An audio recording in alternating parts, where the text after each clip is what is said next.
there, this is Josh from Literary Gladiators, and today I'm here with my thoughts from my library for May 4th, 2020. For this week's segment, I thought I would begin with a bit more of my response to the current circumstances. It's going to be a little bit more to the point and honest, which I think that's one of the most important things about these discussions. So I think the first thing we got to look at is the fact that leading up to the events that were going on, there have been issues, at least from where I'm standing, as far as right and wrong, correct and incorrect. It seems like in this day and age, as far as news sources and gathering information is concerned, the answers have more so become Democrat and Republican. People have become very much, they have embraced their wing, whether it be it their left wing or their right wing. But as far as I'm concerned, when it comes to approaching it that way, the Democrat answer or the Republican answer, to me, it seems as if it's become whether you want to step or smell blue excrement or red excrement. That's how I see it right now. As far as I'm concerned, approaching things in that matter is quite repulsive. And if you are watching this video over tea and cookies, you may want to put them aside, because as far as this blue excrement and red excrement is concerned, this is not healthy excrement. This is post-Mexican restaurant excrement that we're dealing with, because leading up to what is going on now, a pandemic or a crisis of this nature is something that should be bringing us together. And I'm quite disgusted and disgraced at the fact that politics have been playing a role in particular approaches. One thing that I'm really happy about is that President Trump decided that he was going to discontinue the social distancing guidelines on the federal level. He felt that it is best to leave it up to the states. And I agree with this methodology. I know that there was speculation that he was going to force states to reopen regardless, but he felt that it should be up to them to decide. I think that him leaving things up to the states should be the ultimate train of thought as far as dealing with the current circumstances are concerned. One book that comes to mind is A Bell for Adano by John Hersey. And it's just, if you have not read this, I may be giving away some information, so you might want to skip over about a minute or two. But in that work, you have a major who's overseeing the country and is doing he's doing a really good job, and it really seems like he's making progress. But the general is more concerned about something specific and frivolous that he lets the major go from that position and takes him out of it. Another work that it reminds me of is Sideway Stories from Wayside School by Louis Sachar. There may be I'm going to be revealing some information on that book as well. But there was a character named Milo. Each of the chapters was devoted to a particular student. Milo was the class president, and the teacher told him she wants him to turn the lights on every morning and turn the lights off in after the class. And she wants those lights on by the time she gets in there. But he was delayed one morning because he was helping a fellow student who had her dog was in a bind of a situation, and he helped her, and the dog recovered. But then he goes back to the school. He's a little bit late. He loses his position because he didn't turn the lights on. You have to weigh out your options, and I think that President Trump is doing his very best to disperse the decision-making in particular areas to the people that know the particular area the most. And as far as specifics within a state is concerned, a governor has more hands-on, they have more hands-on time and interaction, whereas the president is overseeing the entire country. So hopefully things go quickly and efficiently, but most importantly, we have to make sure that the cases are going down, and legitimately so. In my state of New Jersey, which has been one of the harder hit states, New York is the only one that has had more cases and deaths. The state and county parks and golf courses are starting to reopen again. I think that this is a step in the right direction. It is a step in a more hopeful direction. And, however, I will not be going to a state or county park or a golf course anytime soon. I would probably not be at a golf course to begin with because I don't play golf. I play mini golf, but not standard golf. But I think that it's a good option for people that want to go out and engage in recreation, individual recreation, or just take a walk somewhere that's not the backyard or the street. However, I think that it is, if you do not feel comfortable or safe, it's not worth. I don't think it's worth going. It's not like when they lifted allowed the parks to open. It's not like they're saying you have to go to the park. It's giving you that option, and hopefully within the next few weeks, the things have been getting better here. The cases are somewhat steady or getting slightly lower, but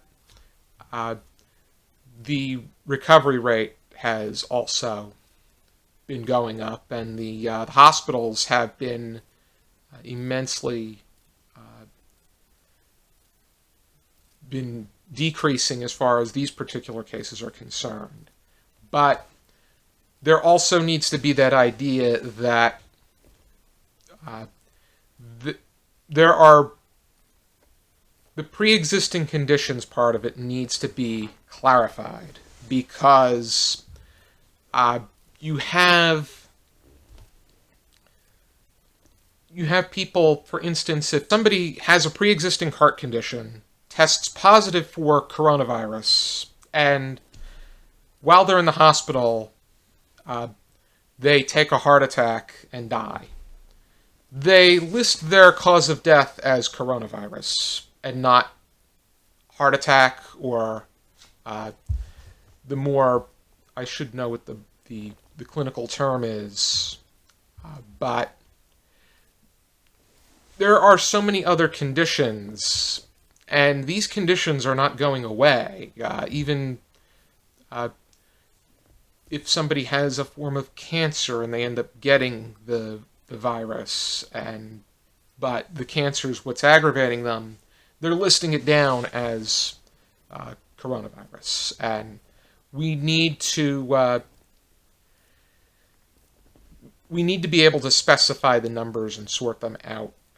And the other thing that I wish that more governors did was whenever they reported their tallies, as far as new cases and new deaths are concerned, they should be able to follow it up with how many known recoveries have been recorded.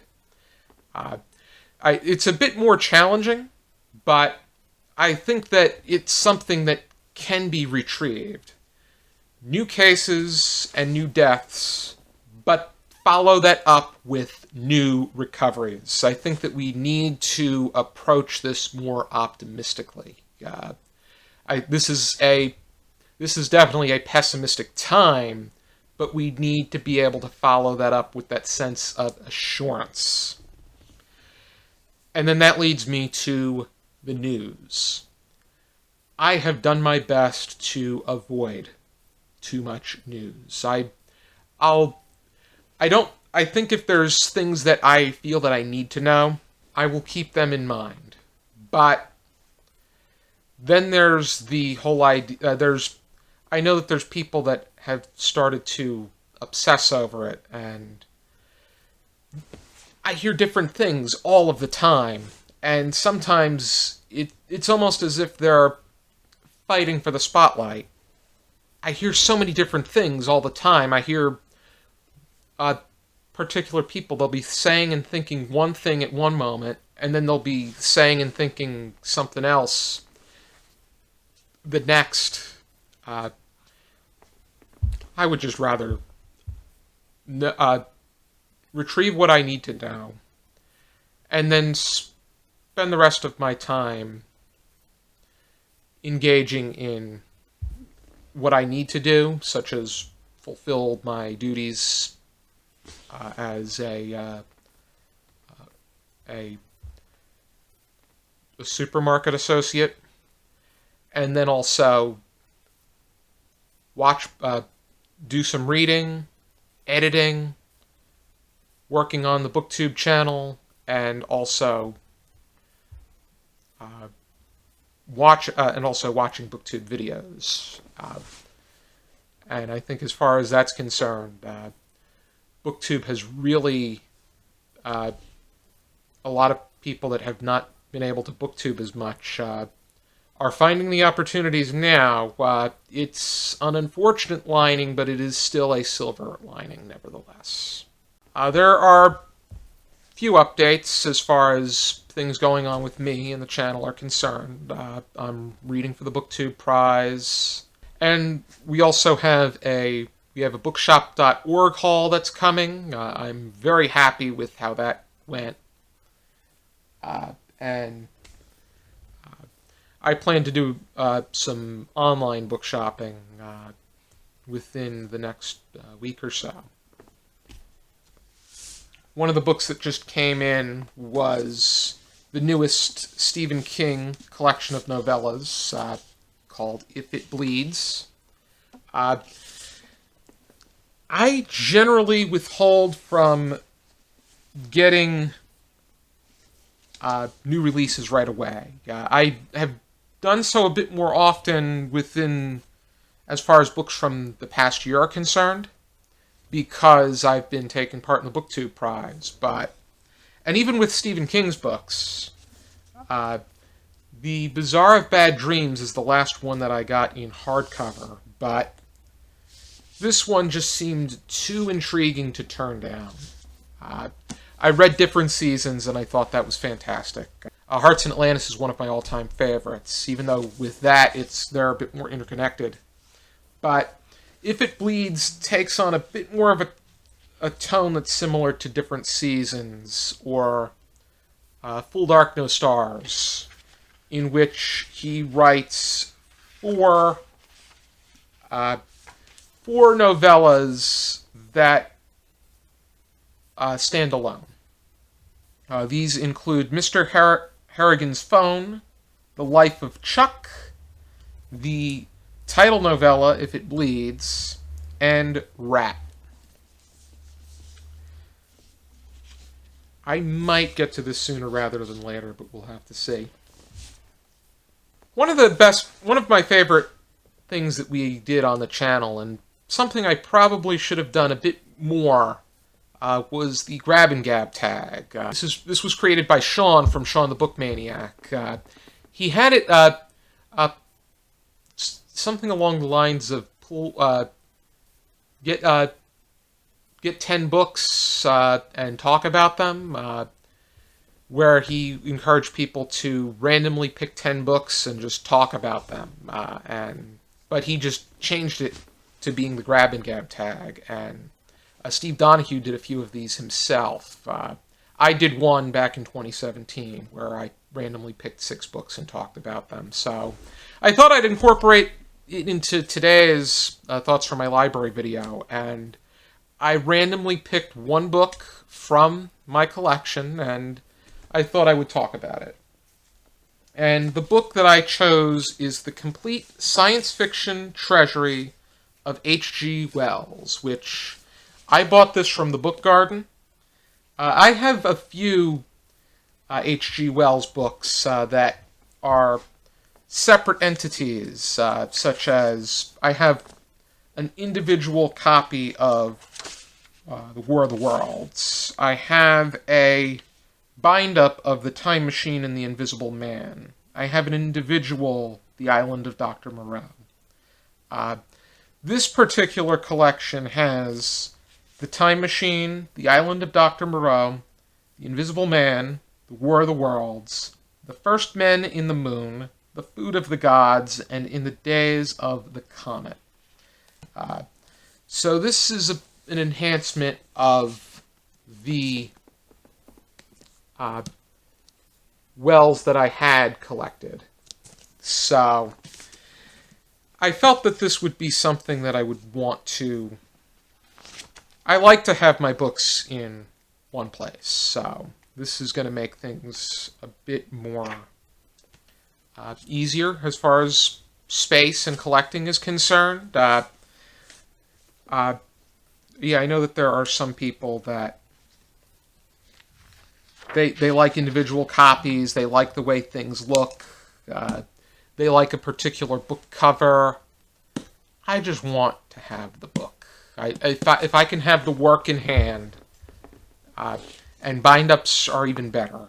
I have my Library of America collections, some of which, like for instance with Eugene O'Neill, I got a collection from the Book Garden, but I saw that the Library of America collection was complete, so I decided to go for that one. But as far as H.G. Wells is concerned, he is one of the great pioneers of science fiction. I found that Jules Verne and H.G. Wells were the ultimate pioneers. Then you have Isaac Asimov, Arthur C. Clarke, and Robert A. Heinlein. Ray Bradbury was a bit more speculative. Him and Richard Matheson were genre bending. They were more speculative fiction, but they dipped into science fiction, horror, some fantasy. But I think after this, I do not plan to incorporate anything else from H.G. Wells, unless there's something that I may have missed. I do have his short stories that are collected, and I'll have to see what else he has written, and if I feel it's essential, because if I like what I've read, then I'm going to want Wells in his entirety. It's kind of like George Orwell. I've read enough that if I can get a hold of everything he's written, I will. Thank you for tuning into this Thoughts from My Library video. I hope that it was at least a little bit cozy as the video progressed. Things will be things, and hopefully within the next few weeks the numbers start to subside, and things will slowly but surely return to a true state of normalcy and not a new normalcy, as they say. Thank you, everyone. Please stay well, and for now and as always, I encourage you to keep reading.